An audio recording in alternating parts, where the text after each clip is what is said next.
पाहताय ना तुम्ही आपला मेथांबा हा कसा लाल चुटूक आणि रसरशीत दिसतोय। गोड आंबट तिखट चटपटीत असणारा हा मेथांबा सर्वांनाच हवाहवासा वाटतो, परंतु मेथांबा तितकासा टिकत नाही। म्हणूनच आज आपण मेथांबा दीर्घकाळ कसा टिकेल यासाठीच्या काही टिप्स आणि ट्रिक्स पाहणार आहोत। त्यामुळे व्हिडिओ स्किप न करता शेवटपर्यंत नक्की पहा। चला तर पाहूया लाल चुटूक रसरशीत गोड आंबट तिखट चटपटीत सर्वांनाच हवाहवासा वाटणारा मेथांबा।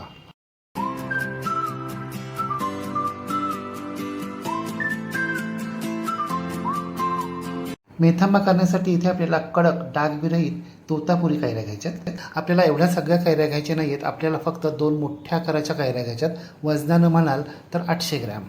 भाजी मंडईतून कैऱ्या आणल्यानंतर या 2 कैऱ्या आपल्याला थंड पाण्यामध्ये तासभर भिजत ठेवायच्यात, म्हणजे यातील उष्णता कमी होते। कैऱ्यांना धूळ माती कचरा लागलेला असतो, शिवाय कैऱ्यांच्या देठांना किंवा कैरीवर कैरीचा चीक देखील असतो। म्हणून या कैऱ्या आपल्याला पाण्यानं चोळून स्वच्छ धुवून घ्यायच्यात। कैरीच्या देठाकडील भागावर जास्त चीक असतो, म्हणून मुख्यत्वे करून तो भाग आपल्याला अगदी काळजीपूर्वक स्वच्छ धुवायचा आहे। तोतापुरी कैऱ्या कमी आंबट असतात, म्हणून आपल्याला गुळही कमी लागतो। त्यासाठी आपल्याला आंबट कैरी घ्यायची नाहीये, तर कमी आंबट असलेली तोतापुरी कैरीच आपल्याला घ्यायची आहे। आपण 800 ग्रॅम कैरी घेतली, त्यासाठी आपल्याला 400 ग्रॅम बारीक चिरलेला गूळ घ्यायचा आहे। एवढं लक्षात ठेवा, कैरीच्या वजनाच्या निम्मा आपल्याला गूळ घ्यायचा आहे। जर तुम्ही 500 ग्रॅम कैरी घेतलीत तर मग 250 ग्रॅम गूळ घ्यायचा आहे। या व्यतिरिक्त मेथांबा करण्यासाठी आपल्याला काही मसाले लागणार आहेत, ते कोणकोणते ते आपण सविस्तरपणे पाहूया। मेथांबा करण्यासाठी आपल्याला 2 चमचे मेथी दाण्यांची पावडर घ्यायची। अख्खे मेथीचे दाणे खाताना दाताखाली येतात, म्हणून आपल्याला पावडर करायची आणि पावडरमुळे चवही खूप छान येते।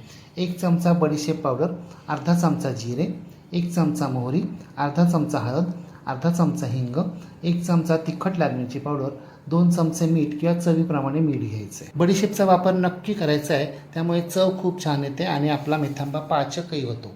चवीप्रमाणे मीठ घ्यायचं आहे, आणि जर तुम्हाला तिखट लाल मिरची पावडर वापरायची नसेल तर तुम्ही कमी तिखट असलेली काश्मीरी लाल मिरची पावडर देखील वापरू शकता। आता या दोन्ही कैऱ्या आपल्याला चिरून घ्यायच्या। त्यासाठी कैरीच्या देठाकडील आणि तळाचा 1-1 इंचाचा भाग आपल्याला कापून फेकून द्यायचा आहे। या कैऱ्यांची आपल्याला साल काढायची नाहीये। साल न काढताच आपल्याला कैरीच्या चौकोनी फोडी करून घ्यायच्या।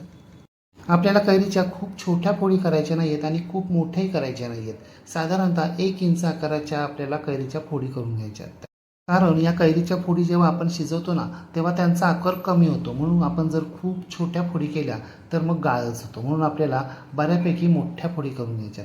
कैरीच्या कोयच्या म्हणजे बाठ्याकडील सगळा आजूबाजूचा भाग आपण काढून घेतला आहे, शिवाय बाठ्यावरील सगळा गाभा देखील आपण काढून घेतलेला आहे।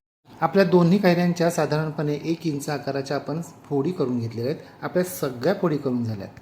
आता आपण लगेचच मेथांबा करायला सुरुवात करूया। त्यासाठी आपल्याला गॅसवर एक जाड बुडाची स्टीलची कढई गरम करण्यासाठी ठेवायची आहे। कैरी आंबट असल्यानं आपल्याला ॲल्युमिनियमची किंवा लोखंडाची कढई अजिबात वापरायची नाहीये, नाहीतर हे दोन्ही धातू आपल्या या मेथांब्यामध्ये उतरतील। पितळी कढई वापरू शकता, परंतु कढई केलेली। कढई चांगली गरम झाली की यामध्ये आपल्याला 4 टेबलस्पून किंवा पाव वाटी तेल घालायचे। तेलामुळे मेथांबा दीर्घकाळ टिकण्यास मदत होतं। तेल चांगलं कडकडीत गरम झालं की यामध्ये आपल्याला मोहरी, जिरे, मेथीदाण्यांची पावडर, हळद आणि हिंग घालायचं आहे, आणि हे सगळे जिन्नस आपल्याला मंद आचेवर फक्त व्यवस्थित मिक्स करून घ्यायचं। तिखट लाल मिरची पावडर आणि बडीशेप पावडर आपण नंतर घालणार आहोत। आपली फोडणी अगदी कडकडीत बसली आहे। आता फोडणी व्यवस्थित मिक्स झाल्यानंतर यामध्ये आपल्याला कैरीच्या फोडी घालायच्यात, आणि मोठ्या आचेवर या कैरीच्या फोडी आपल्याला या फोडणीमध्ये व्यवस्थित मिक्स करून घ्यायच्यात, एकजीव करून घ्यायच्यात, आणि 3-4 मिनिटं आपल्याला या कैरीच्या फोडी या फोडणीबरोबर हलवत राहायच्यात। या कैरीच्या फोडींना चांगला चटका बसायला हवा, म्हणजे खमंग चव येते। मोठ्या आचेवर कैरीच्या फोडी फोडणीमध्ये व्यवस्थित मिक्स झाल्यानंतर आता कैरीचा आणि फोडणीचा घरभर दरवळ पसरतोय। आता गॅसची फ्लेम आपल्याला मध्यम करायची आहे। कैरीच्या फोडींमध्ये मीठ घालायचं आहे, आणि मध्यम आचेवर या कैरीच्या फोडी आपल्याला या मिठाबरोबर व्यवस्थित मिक्स करून घ्यायच्यात, आणि पुन्हा एकदा 2-3 मिनिटं या फोडी आपल्याला हलवत राहायचं। 2-3 मिनिटं एकसारखं हलवत राहिल्यानंतर आता आपल्या कैरीच्या फोडींना थोडंसं पाणी सुटलं, त्या ओलसर झालेल्या आहेत, आणि कैरीची जी हिरवट साल असते ना, ती आता पिवळसर देखील दिसायला लागली आहे। आता गॅसची फ्लेम आपल्याला बारीक करायची, आणि यामध्ये आपल्याला बारीक चिरून घेतलेला गूळ घालायचा आहे। गूळ कैरीच्या फोडींमध्ये व्यवस्थित मिक्स करून घ्यायचा आहे, आणि मंद आचेवर हा गूळ आपल्याला विरघळेपर्यंत एकसारखा या कैरीबरोबर हलवत राहायचं आहे। लक्षात ठेवा, आपल्याला गॅसची फ्लेम मोठी किंवा मध्यम अजिबात करायचं नाही आहे। जोपर्यंत गूळ विरघळत नाही आहे तोपर्यंत आपल्याला गॅसची फ्लेम मंदच ठेवायची आहे। तुम्ही गूळ जितका बारीक चिरला असेल ना, तितका तो लवकर विरघळेल।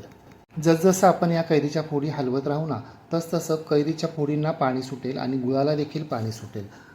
मंद आचेवर 8 ते 10 मिनटं एकसारखं हलवत राहिल्यानंतर गूळ पूर्णपणे विरघळला आहे आणि पहा बरं आपल्या मिश्रणाला कसं पाणी सुटलं आहे. आता गॅसची फ्लेम आपल्याला मध्यम करायची आणि मध्यम आचेवर उकळी येईपर्यंत हे मिश्रण आपल्याला एकसारखं हलवत राहायचं आहे. अगदी 5च मिनिटामध्ये आपल्या मिश्रणाला उकळी यायला सुरुवात झाली आहे. आता आपण कैरीच्या फोडी शिजल्यात का ते पाहूया. हे पहा आपल्या कैरीच्या फोडी 80% शिजल्यात. आपल्याला अगदी पूर्ण गाळ करायचं नाही आहे, तर 80% फोडीच आपल्याला शिजवून घ्यायच्यात. आता यामध्ये आपल्याला लाल तिखट मिरची पावडर आणि बडीशेपची पावडर घालायची आहे आणि हे दोन्ही जिन्नस व्यवस्थित मिक्स करून घ्यायचे. दोन्ही जिन्नस व्यवस्थित मिक्स करून झाल्यानंतर देखील आपल्याला हे मिश्रण मध्यम आचेवर 2 ते 3 मिनटं एकसारखं हलवत राहायचं आहे. अजूनही आपलं मिश्रण थोडंसं पातळ आहे. हे पहा 2-3 मिनिटानंतर चेक करायचं आहे. हे 5 चमच्यातून मिश्रण खाली सोडलं असता जो शेवटचा थेंब आहे ना त्याला तार धरती आहे.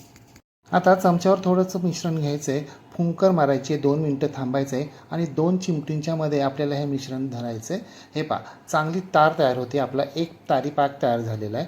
याचा अर्थ आपला मेथंबा तयार झाला आहे. लक्षात ठेवा आपल्याला एक तारी पाक होईपर्यंत हे मिश्रण हलवत राहायचं आहे. जर एक तारी पाक नाही तयार झाला तर आपला मेथंबा लवकर खराब होईल. आता गॅस बंद करायचा आहे आणि हा मेथंबा आपल्याला पूर्णपणे थंड करून घ्यायचा आहे. मेथंबा तयार करताना कैरीच्या फोडी लवकर शिजाव्यात म्हणून मेथंब्यावर कधीही झाकण ठेवायचे नाही, नाहीतर वाफ खाली पडते आणि मग आपला मेथंबा लवकर खराब होतो, दीर्घकाळ टिकत नाही. आता हा मेथंबा आपल्याला पूर्णपणे थंड करून घ्यायचा आहे. मेथंबा पूर्णपणे थंड होण्यासाठी 5-6 तास तरी लागतात. मेथंबा पूर्णपणे थंड झाला आहे आणि थंड झाल्यावर तो थोडासा घट्ट देखील झाला आहे. तुम्ही पहा ना कैरीच्या फोडींना कशी चकाकी आली आणि पूर्णपणे शिजल्यात. तयार झालेला हा मेथंबा आपल्याला स्वच्छ धुवून घेतलेल्या काचेच्या बरणीत भरून ठेवायचा आहे. परंतु ही काचेची बरणी आपल्याला अगोदरच एक दिवस स्वच्छ धुवून ठेवायची आहे, कापडानं कोरडी करायची आहे आणि एक दिवस कडकडीत उन्हामध्ये ठेवायची आहे. म्हणजे आपला मेथंबा खराब होणार नाही, वर्षभर टिकेल. आपण काही फार मोठ्या प्रमाणावर मेथंबा केलेला नाही आहे, फक्त अर्धा किलोचाच केला आहे. त्यामुळे हा फार तर 2 महिने पुरेल. परंतु विशेष खबरदारी म्हणून ही बरणी आपल्याला फ्रीजमध्ये ठेवायची आणि जेव्हा केव्हा खायचं आहे तेव्हा ही बरणी बाहेर काढायची आणि पुन्हा फ्रीजमध्ये ठेवायची.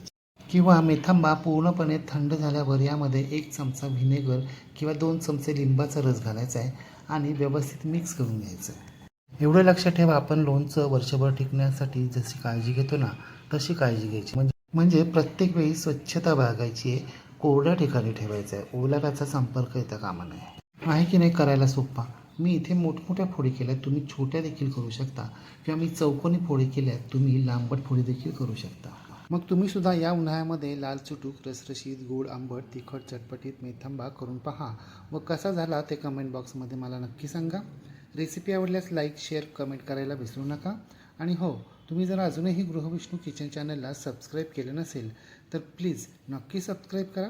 शेजारील बेल आयकॉनवर प्रेस करा, ऑल सिलेक्ट करा, म्हणजे माझ्या नवनवीन रेसिपींचे नोटिफिकेशन तुमच्या मोबाईलवर येतील. पुन्हा भेटूया अशाच एका नवीन रेसिपीसह. तोपर्यंत नमस्कार व रेसिपी शेवटपर्यंत पाहिल्याबद्दल धन्यवाद.